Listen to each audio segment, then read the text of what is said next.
శ్రీరామ రామ రామేతి రమే రామ మనోరమే సహస్రనామ తత్తుల్యం రామనామ వరాననే. నమస్తే తెలంగాణ వీక్షకులకు శ్రీ క్రోధినామ సంవత్సర శుభాకాంక్షలు.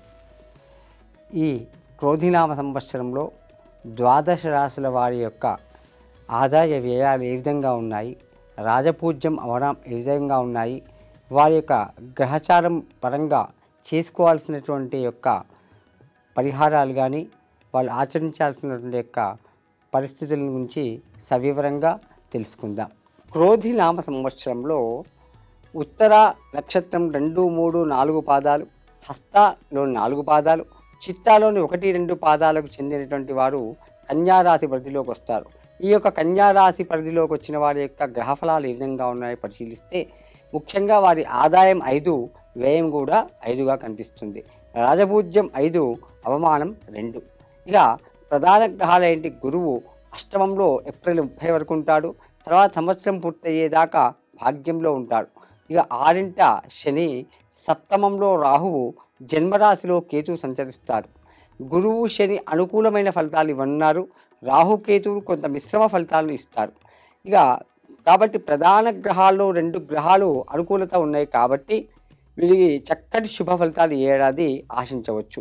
ముఖ్యంగా దుర్గాదేవికి, అదేవిధంగా ప్రతి శుక్రవారం కూడా నిమ్మకాయతో దీపం పెట్టుకోవడం, లేదా అమ్మవారి కుంకుమార్చన చేసుకోవడం, గణపతికి మంగళవారం నాడు, బుధవారం నాడు కూడా ఆరాధన చేస్తే చక్కటి శుభ ఫలితాలను పొందవచ్చు. ఇక మాసాల వారీగా ఈ యొక్క కన్యారాశి యొక్క ఫలితాలు పరిశీలిద్దాం. చైత్రమాసం, ఈ నెలలో వీరి గ్రహస్థితి మిశ్రమంగా ఉంటుంది.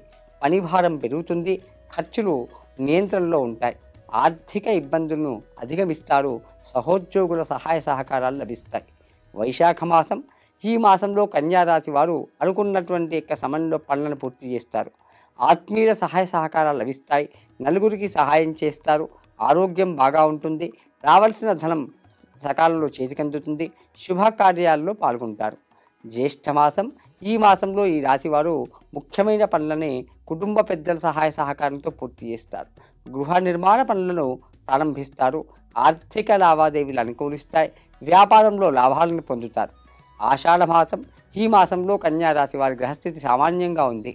స్నేహితులతో వివాదాలకు దూరంగా ఉండండి, పనులపై శ్రద్ధ పెట్టండి, ధనం విషయంలో జాగ్రత్తగా ఉండండి, సహనంతో పనులను పూర్తి చేస్తారు, ప్రారంభించిన పనులను ఆలస్యంగా పూర్తి చేస్తారు. శ్రావణ మాసం, ఈ మాసంలో కన్యారాశి వారికి వివాహాది శుభకార్య ప్రయత్నాలతో అందరి సహకారాలు లభిస్తాయి. వ్యాపార ఒప్పందాల విషయంలో మాత్రం జాగ్రత్తలు పాటించండి, వ్యాపార విస్తరణ పనులు వాయిదా వేసుకోవడం మంచిది. భాద్రపద మాసం, ఈ మాసంలో కన్యారాశి వారి యొక్క గ్రహస్థితి అనుకూలంగా ఉంటుంది. వృత్తి వ్యాపారాలు సంతృప్తికరంగా సాగుతాయి, వ్యాపారంలో లాభాలు గడిస్తారు, ఉద్యోగస్తులకు పై అధికారులతో అభిప్రాయ భేదాలు తలెత్తవచ్చు. ఆశ్వీజ మాసం, పనులు వేగంగా పూర్తి చేస్తారు, సంఘంలో చక్కటి గుర్తింపు లభిస్తుంది, విహారయాత్రలు చేపడతారు, శుభకార్య ప్రయత్నాలు విజయవంతంగా పూర్తి చేస్తారు, గృహ నిర్మాణ పనులని ప్రారంభిస్తారు.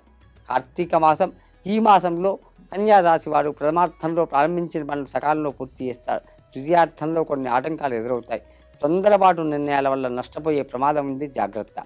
మార్గశిర మాసం, ఈ మాసంలో ఈ రాశివారు వివాదాలకు దూరంగా ఉంటూ పనులను పూర్తి చేయాల్సిన అవసరం ఉంది. ఉద్యోగస్తులకు పని భారం పెరుగుతుంది, ఆరోగ్య విషయంలో శ్రద్ధ పెడతారు, ఉద్యోగస్తులకు పదోన్నతి, స్థానచలన సూచన కనిపిస్తుంది. పుష్యమాసం, ఈ మాసం ఉద్యోగంలో రాణిస్తారు, ఆదాయం పెరుగుతుంది, కుటుంబంలో అనుకూల వాతావరణం ఉంటుంది, పనిచేసే చోట అనవసరమైన వివాదాలు రావచ్చు, సమయానికి భోజనం చేయకపోవడం వల్ల అనారోగ్య సమస్యలు కూడా మీ ముందుకు రావచ్చు, జాగ్రత్త వహించండి. మాఘమాసం, ఈ మాసంలో గ్రహస్థితి బాగా ఉంటుంది, ఉద్యోగులకు అనుకూలమైన యొక్క సమయం, ఆర్థికంగా నిలదొక్కుంటారు, మానసికంగా సంతృప్తికరంగా ఉంటారు, సాహితీవేత్తలకు గుర్తింపు లభిస్తుంది. పాల్గొన మాసం, ఆరోగ్యంపై దృష్టి పెట్టాల్సిన మాసం, ఉత్సాహంతో పనులు పూర్తి చేస్తారు, కొత్త వ్యక్తులతో పరిచయాలు ఏర్పడతాయి, వివాహాది శుభకార్య ప్రయత్నాలు ఫలిస్తాయి, విద్యార్థులు చదువులో చక్కటి శ్రద్ధ కనిపిస్తారు, మంచి ఫలితాలను కూడా పొందుతారు. మొత్తం మీదుగా ఈ యొక్క కన్యా రాశి వారికి ప్రధాన గ్రహాల్లో అనుకూలత, కొంత మిశ్రమ ఫలితాలు ఉండడం వల్ల చక్కటి శుభ ఫలితాలే ఎక్కువగా కనిపిస్తున్నాయి. చెప్పిన పరిహారాలు చేసుకొని చక్కటి శుభ ఫలితాలను పొందుతారని ఆశిస్తున్నాం. శుభం భూయాత్.